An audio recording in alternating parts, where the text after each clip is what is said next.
છું, હું સત્ય કહું છું, મારી વાત ઉપર સંશય નહીં કરશો. કારણ કે મનુષ્ય સંશયશીલ પ્રાણી છે, વાત વાતમાં સંશય કરે. અનુસરણીય પ્રાણી છે, અનુકરણીય પ્રાણી છે, બીજા જેવું કરવા ટેવાયેલા છે, અને કોઈ કાંઈ કહે તો તેના પર સંશય કરીએ. તેથી ભગવાને વજન દઈને કહ્યું કે હું જે તમને કહું છું તેમાં કોઈ સંશય નહીં કરતા. ભગવાન સ્વયં બોલ્યા છે, સત્યમ સત્યમ ન સંશય સંશય નહીં. યતઃ સદા શિવે ભક્તિરી દ્રશી ત્વયિ રાજતે દ્રશી ત્વયિ રાજતે. ભગવાને એમ કહ્યું છે કે જેના હૃદયમાં મહાદેવની ભક્તિ રાજ કરે છે તે દર્શનીય છે. સત્ય કહું છું, સત્ય કહું છું, સત્ય કહું છું. ન પશ્યંતિ મહાદેવમ. ભગવાન વ્યાસ એમ કહે, જે મહાદેવનું દર્શન નથી કરતો, સૃષ્ટિના સાક્ષી સ્વરૂપે જે ભગવાન શિવને દેખતો નથી, મહાદેવનું પૂજન નથી કરતો, ભગવાન વ્યાસ કહે છે તેને મૂર્ખ સમજવું. કેટલું ભગવાન બોલ્યા છે. જે મહાદેવનું દર્શન નથી કરતો, સૃષ્ટિના સાક્ષી સ્વરૂપે શિવજીને સ્વીકારતો નથી, ન કુર્વંતી શંકર પૂજનમ ન કુર્વંતી. જે કોઈ દિવસ મહાદેવનું પૂજન નથી કરતો એવા માણસને મૂર્ખ સમજવો. આપણે સૌ તો કેટલા ભાગશાળી છીએ. આપણે ભગવાનની પૂજા કરીએ છીએ, ભગવાન મહાદેવનું ભજન કરીએ છીએ, ભગવાન શિવનું સ્મરણ કરીએ છીએ. અને આજે અહો ભાગ્ય આપણા પૂર્વજોના હવે પુણ્ય ઉદય થયા છે, આપણા બાપ દાદાઓના કોઈ પુણ્ય ઉગ્યા હશે. આજે આ પવિત્ર પિંડતારક તીર્થમાં, પિંડારક તીર્થની અંદર આપણે ભગવાન મહાદેવની કથાનું શ્રવણ કરી રહ્યા છીએ. અહીંયા કથા સાંભળવાથી અનંત ગણું ફળ મળે છે. અહીં કથા સાંભળવાથી ઋષિમુનિઓના આશીર્વાદ મળે છે. અહીં કથા સાંભળવાથી દુર્વાસા મુનિ પ્રસન્નતા મળે છે. આમ તો પાછળ જાય તો કલ્પના કરી તો કેવી કલ્પના થાય કે દુર્વાસા મુનિએ રહેતા હશે, દુર્વાસા મુનિએ તપસ્યા કરતા હશે, ભગવાન કૃષ્ણજી દુર્વાસા મુનિને મળ્યા હશે, દુર્વાસા મુનિ રથ ઉપર સવાર થયા હશે, એ ભગવાન કૃષ્ણને રૂકમણીજી રથ ખેંચતા હશે. કેટલા તપસ્વી દુર્વાસા મુનિ, સાક્ષાત શિવ સ્વરૂપ છે, શિવજીના અંશ છે. એટલે આપણે સૌ તો આપણા ભાગ્યની સરાહના કરીએ છીએ કે આ પવિત્ર તીર્થમાં આપણે ભગવાન મહાદેવની કથાનું શ્રવણ કરી રહ્યા છીએ. આમાં કેટલા દાતાઓએ દાન કર્યું છે, કેટલાય મોટું યોગદાન કર્યું છે, કેટલો સહયોગ આપ્યો છે, કેટલા સ્વયંસેવકોએ કામ કર્યું છે. આ 500 વીઘાની આસપાસમાં પથરાયેલું આ બધું સમિયાણું આપણું, જ્યાં જો ત્યાં મંડપ મંડપ, મોટા મોટા પંડાલો, કેટલી મોટી વિષ્ણુ યાગની યજ્ઞશાળા, ભગવાન સાક્ષાત બિરાજે. આમ દેખો તો ન કરો પાણી સમંદર દેખાય. આ બધું જુઓ તો ન કરો શ્રોતાઓની સંખ્યા, ભગવાનના સ્વરૂપો માણા દેખાય. કેટલું મોટું તમે જુઓ તો ખરા, કેવું આ તીર્થ સ્થાન છે. મને તો આવી કલ્પના નહીં હતી કે એટલું મોટું ભવ્ય, એટલું મોટું દિવ્ય, એટલું મોટું તીર્થ. બસ કથાના માધ્યમથી એક જ મારો ઉદ્દેશ રહેશે કે દૂર સુધી, દેશ વિદેશમાં, ગામડે શહેર પિંડારક તીર્થની વાત પહોંચે અને વિશ્વના બધા જ માણસો આ તીર્થમાં આવતા થાય. એ જ કથાનો મારો ઉપદેશ રહેશે. દેશ દુનિયામાં વાત ફેલાવીશ. મને જ્યારે રાણા બાપુએ કહ્યું, રાજેન્દ્રસ બાપુએ, રાણા બાપુએ કહ્યું કે અમારો આહિર સમાજ છે અને પિંડારક તીર્થ છે, ત્યાં શિવ મહાપણ કથા કરવાની છે, પણ તમારે આખો દિવસ કથા કરવાની છે. એ તો આખો દિવસ કથા કઈ રીતે?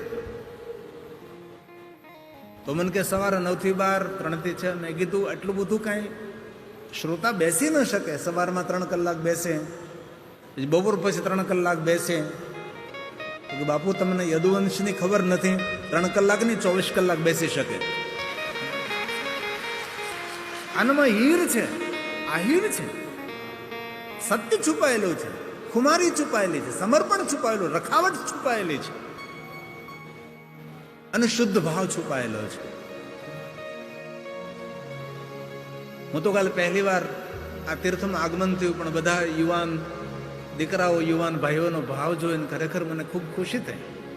ભલે ગામડામાં રહે છે, અંતરિયાળ રહે છે, ખેતરોમાં રહે છે, વાડીઓમાં રહે છે, પણ ભગવાન પ્રત્યેનો તેનો જે ભાવ હતો,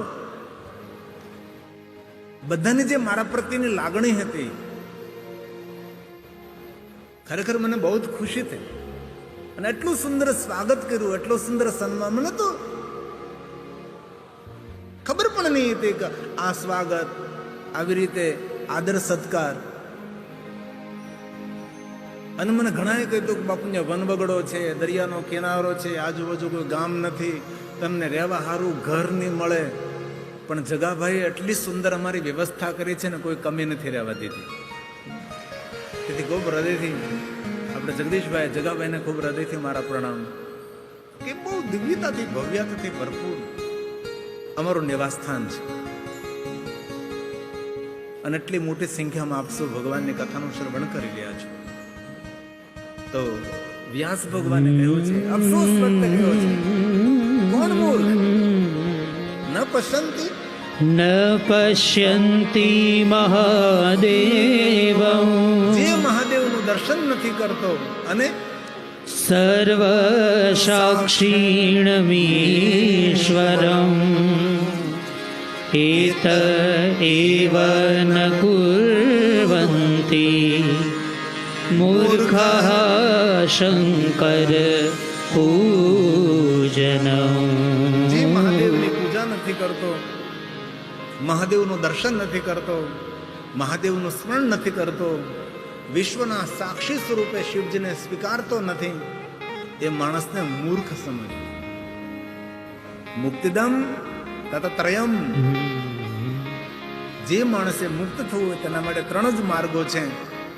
હર મનુષ્ય માટે 3 માર્ગો કયા? શિવાર્ચનમ, રુદ્ર જપ, પંચાક્ષર. પંચાક્ષર જપ. મોટું મોટું અધિક મોટા મોટા યજ્ઞો ન કરી શકે, મોટી મોટી તીર્થયાત્રાઓ ન કરી શકે, મોટી મોટી પૂજા ન કરી શકે, તો ભગવાન વ્યાસે શિવ મહાપણા ગ્રંથમાં વચન આપ્યું, જે મનુષ્ય જીવન મુક્ત થવું છે તે મનુષ્ય માટે 3 માર્ગો દેખાડ્યા છે. અને આ 3 માર્ગો પ્રધાન છે. એમાં પહેલો માર્ગ છે શિવાર્ચનમ. રોજ શિવનું પૂજન કરવું, રોજ શિવનું અર્ચન કરવું, રોજ શિવનું દર્શન કરવું. આ મુક્તિના શ્રેષ્ઠ ઉપાય છે, આવું ભગવાને કહ્યું છે. મુક્તિદમ તત્રયં પ્રહુ 3 માર્ગો. મુનયઃ શિવતત્પરઃ. 3 માર્ગો છે. ભગવાન શિવજીને પામવા માટેનો પહેલો માર્ગ છે લિંગાર્ચનમ રુદ્ર જપ. પહેલો માર્ગ છે લિંગાર્ચનમ. ભગવાન મહાદેવના લિંગ સ્વરૂપનું અર્ચન કરવું. અને આ તો આપણે કેટલા પ્રાચીન મહાદેવનું લિંગ સ્વરૂપ છે. દુર્વાસા મુનિજીએ જે પોતાના કરકમલો દ્વારા સ્થાપિત કર્યું છે, એ શિવલિંગમાં બ્રહ્માજી પણ છે, વિષ્ણુ ભગવાન પણ છે, અગ્રતઃ શિવ, ઉપર ભગવાન શિવ છે. આવું 3 સ્વરૂપનું ભગવાન મહાદેવનું અતિ પ્રાચીન, હજારો વર્ષ પ્રાચીન ભગવાન મહાદેવનું લિંગ સ્વરૂપ છે. અતિ પ્રાચીન, પુરાતત્વ ખાતામાં છે, પણ આપણા માટે દર્શનીય છે. બાકીના 3 શિવલિંગો છે, અન્ય મંદિરો પણ છે, દિવ્યતાથી અને અતિ પ્રાચીન અવશેષથી વિભૂષિત થયેલું સુંદર સ્થાન છે. તો મુક્તિ મેળવવા માટે પહેલો માર્ગ છે લિંગાર્ચનમ, બીજો માર્ગ છે રુદ્ર જપ, અને ત્રીજો પંચાક્ષર જપ તથા. પંચાક્ષર જપ તથા. હાલતા ચાલતા, બેસતા, ઉઠતા, ખાતા, પીતા, ઊંઘતા, જાગતા, ઘરમાં, વનમાં, સ્મશાનમાં, પવિત્ર અવસ્થામાં, અપવિત્ર અવસ્થામાં જપે પંચાક્ષરમ. સર્વ સિદ્ધિ લભે નર. હાલતા ચાલતા, બેસતા, ઉઠતા પંચાક્ષર મંત્રનો જાપ કરો. આ જીવાત્માનું સર્વ મંગલ થાય છે. હવે ભગવાન એમ કહે છે લિંગાર્ચન પણ ન થઈ શકે, ન થઈ શકે. રુદ્ર જાપ પણ ન થઈ શકે, પંચાક્ષર મંત્ર જાપ પણ ન થઈ શકે. તો શું કરવું? મહાદેવ કથા શુભા. તો મનુષ્ય માત્ર ભગવાન મહાદેવનું ચરિત્ર શ્રવણ કરવું. શૃણુ યત્નેન સતતમ. લિંગાર્ચન પણ ન થઈ શકે, રુદ્ર જાપ પણ ન થઈ શકે, પંચાક્ષર મંત્રનો જાપ પણ ન થઈ શકે. તો મનુષ્ય શું કરવું?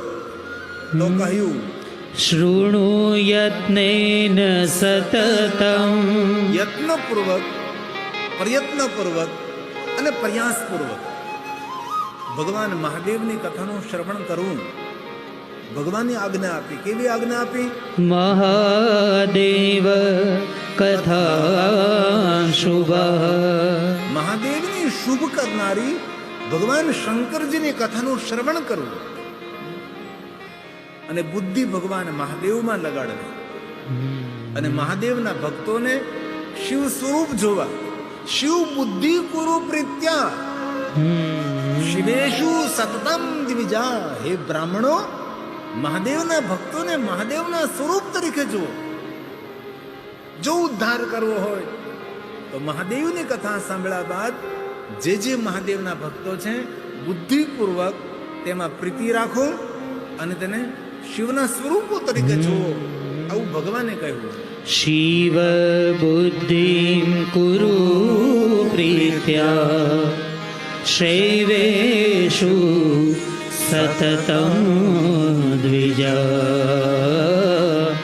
શૈવેષુ સતતમ દ્વિજા. એ બ્રાહ્મણો, શિવ પ્રત્યે પ્રેમ રાખો અને ભગવાન શિવજીના ભક્તોમાં શિવના સ્વરૂપ જુઓ એવી બુદ્ધિ કરો અને મહાદેવ કથા શોભા. સંસાર તરણો પાર. સંસારમાંથી ભવ પાર થવું હોય તો શ્રેષ્ઠ ઉપાય છે શંકર સેવ પૂજનમ. મહાદેવના પૂજન વગર કોઈ માણસ ભવસાગર પાર થઈ શકતો નથી. ભગવાન મહાદેવની કથાનું શ્રવણ કર્યા વગર માણસ ભવ પાર થઈ શકતો નથી. શિવ પૂજનમ શંકરમ. સંસાર તરણો પાર. સાગર તરવો હોય તો નાવમાં બેસવું પડે, જહાજમાં બેસવું પડે, હોડકામાં બેસવું પડે. તો સંસાર સાગર તરવા માટે શું કરવું? તો ભગવાને કહ્યું છે સંસાર તરણો પાય શંકર શિવ પૂજનમ. ભગવાન મહાદેવનું પૂજન કરો. તતસ્ત્વં સર્વભાવેન શિવં પૂજય શંકરમ. શિવં પૂજય શંકરમ. હવે ભગવાન ચોખવટ કરે છે નરો ભવતુ વા નારી. એવું નથી કહ્યું કે સિર્ફ હું પુરુષોને જ કહું છું. ભગવાન એમ કહે છે જે હું પુરુષોને કહું છું એ જ નારીને પણ કહું છું. નરો યા ભવતુ યા નારી. સૌના માટે હું કહું છું. ધર્મ અર્થ કામ મોક્ષને પ્રાપ્ત કરવા માટે, પ્રાપ્યમ મુક્તિ ચ વંદતી, મુક્તિ મેળવવા માટે નર અને નારી બંનેને હું કહું છું. હવે ભગવાન વ્યાસજી ચોખવટ કરે છે કે હું પુરુષોને જ નથી કરતો, જે પુરુષોને કહું છું એ જ બહેનોને પણ હું કહું છું. આવું ભગવાન બોલ્યા છે. નરો ભવતુ વા નારી. જે કંઈ અહીંથી કહેવામાં આવે છે એ બધા જ માટે કહેવામાં આવે છે. એવું ન સમજવું કે આ વસ્તુ ભાઈઓને જ કહેવાય છે, એવું ન સમજવું કે આ વસ્તુ બહેનોને જ કહેવાય છે. આપણા સૌ જીવ માત્ર માટે શિવની કથા છે. જીવની કોઈ જાતિ નથી. જીવ તો જીવ છે. આ પશુનો જીવ, આ પક્ષીનો જીવ, આ પ્રાણીઓનો જીવ, આ મનુષ્યનો જીવ, જીવ તો જીવ છે. તેથી દરેક જીવ માત્ર માટે કલ્યાણકારી આ ભગવાન શિવની કથા છે. તેથી સૌ માટે કહ્યું છે નરો ભવતુ વા નારી મામ્ભ્યર્ચે સદા શિવમ ધર્મમર્થં ચ च प्राप्य मुक्तिं च विन्दति प्राप्य मुक्तिं च विन्दति चतुर्वर्ग प्रथम सेवम पुराणम अमलम परमम शत्रम सर्वदा प्रत्या પઠિત્વા વિશેષતઃ વિશેષ કરીને શિવ મહાપડ ગ્રંથનો જે પાઠ કરે છે તેને સર્વ પ્રકારે ધર્મ અર્થ કામ અને મોક્ષની પ્રાપ્તિ થશે, તેની કામના મનોકામના પૂર્ણ થશે. 2 મિનિટ કે લીએ નમઃ શિવાય ભાવ છે આદર. નમઃ શિવાય નમઃ શિવાય નમઃ શિવાય નમઃ શિવાય નમઃ શિવાય નમઃ શિવાય નમઃ શિવાય નમઃ શિવાય નમઃ શિવાય નમઃ શિવાય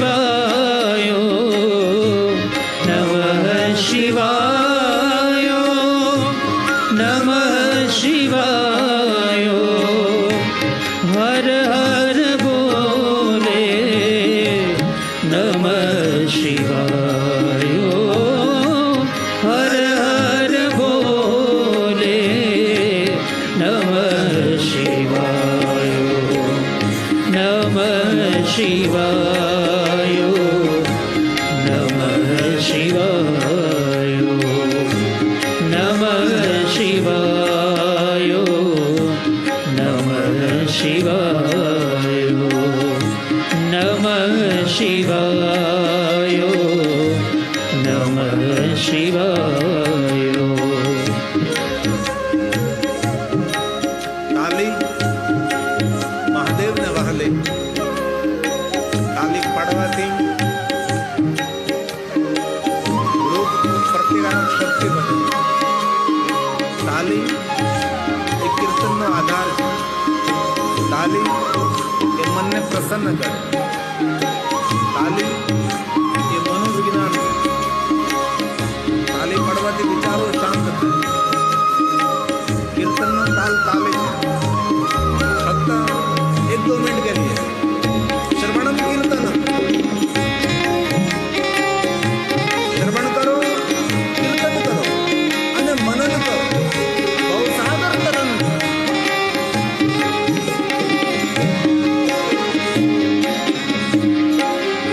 નમઃ શિવાય નમઃ શિવાય નમઃ શિવાય નમઃ શિવાય હર હર બોલે નમઃ શિવાય હર હર બોલે નમઃ શિવાય નમઃ શિવાય નમઃ શિવાય નમઃ શિવાય નમઃ શિવાય નમઃ શિવાય નમઃ શિવાય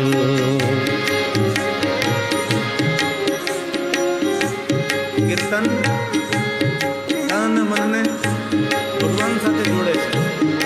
એ છે કીર્તન. આ છે આપણા પ્રાચીન મંદિરો, અતિ પ્રાચીન.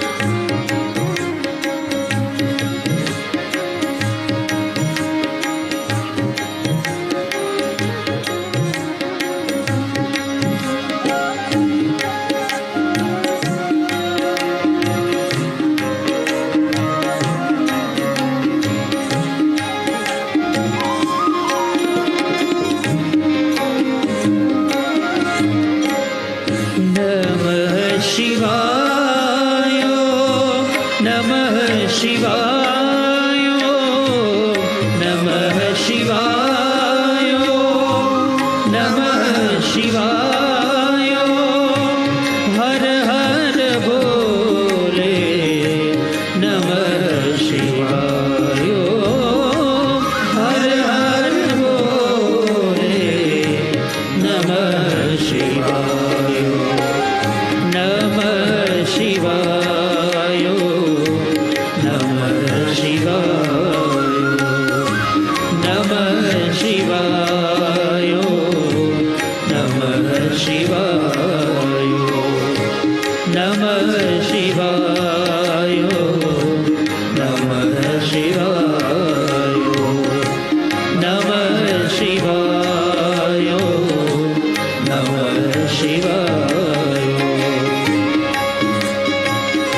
નમઃ શિવાય હર હર બોલે નમઃ શિવાય નમઃ શિવાય નમઃ શિવાય નમઃ શિવાય નમઃ શિવાય નમઃ શિવાય નમઃ શિવાય નમઃ શિવાય નમઃ શિવાય નમઃ શિવાય નમઃ શિવાય. પ્રયાગ તીર્થમાં મહાત્માઓએ સૂત પુરાણે કહ્યું છે કે હે સૂતજી મહાભાગ્યવાન, ધન્યસ્તમ પરમાર્થ વિદ્યા, જગતનું કલ્યાણ કરનારી, સૌ પર પરોપકાર કરનારી અદ્ભુતમ કથા દિવ્યા, અદ્ભુત કથા કહો, શ્રાવિતા કૃપયા હિના. અમારા સૌ પર કૃપા કરી અને ભગવાન મહાદેવની કથાનો પ્રારંભ શૌનકાદિ મહાત્માઓએ સૂત પુરાણનું સંબોધન કર્યું છે. સૂત પુરાણને મહાભાગ્યવાન કહ્યા છે. શા માટે? કે મહાદેવ સાથે જે જે વસ્તુ જોડાયેલી છે તેને ભાગ્યવાન નથી કહેતા, તેને મહાભાગ્યવાન કહે છે. આપણે શંકર ભગવાનને દેવ નથી કહેતા, શંકર ભગવાનને મહાદેવ કહીએ છીએ. આપણે આ શિવ પુરાણ નથી બોલતા, શિવ મહાપુરાણ બોલીએ છીએ. તેથી જે જે વસ્તુ મહાદેવ સાથે જોડાયેલી છે તેને મહાશબ્દથી આપણે સંબોધિત કરીએ છીએ. તેથી કથા સાંભળનાર ભાગ્યવાન નથી, કથા સાંભળનાર મહાભાગ્યવાન છે. મહાદેવની કથા સાંભળવાથી પુણ્ય નહીં, મહાદેવની કથા સાંભળવાથી મહાપુણ્યની પ્રાપ્તિ થાય છે. આવી મહાપુણ્ય આપનારી, મહાપુરુષોનું મંગલ કરનારી, સૌના પર કૃપા વરસાવનારી ભગવાન મહાદેવની કથા છે. તેથી સૂત પુરાણનું સંબોધન હવે કથાના દ્વાર ખુલે છે. ધીરે ધીરે આપણે કથાનો પ્રારંભ કરીએ છીએ. સીધી કથા શરૂ ન થાય, પહેલા ધીરે ધીરે ધીરે કથામાં આપણો પ્રવેશ થાય અને ભગવાન મહાદેવની કથા ધીરે ધીરે પ્રારંભ થાય છે. એક એક શ્લોક આપણા સૌને પુણ્ય આપે છે. તેથી શૌનકાદિ મહાત્મા બોલે છે, હે સૂત પુરાણજી, હે મહાભાગ્યવાન, સૂત સૂત મહાભાગ, હે મહાભાગ્યવાન સૂત, ધન્યસ્ત્વં પરમાર્થવિતા, સૌનું મંગલ કરનારી, સૌનું સુખ કરનારી, સૌની કામનાની પૂર્તિ કરનારી અદ્ભુતેયં કથાં દિવ્યા, દિવ્ય કથા કહો, શ્રાવિતા કૃપયા હિનઃ, શ્રાવિતા કૃપયા હિનઃ. હવે શિવ મહાપણ ગ્રંથનો પ્રારંભ થાય છે, પણ એ પહેલા બે મહાત્મ્ય કથાઓ છે. જે મહાત્મ્ય કથાઓનું પણ મહાત્મ્ય છે. પહેલી કથા છે દેવરાજની.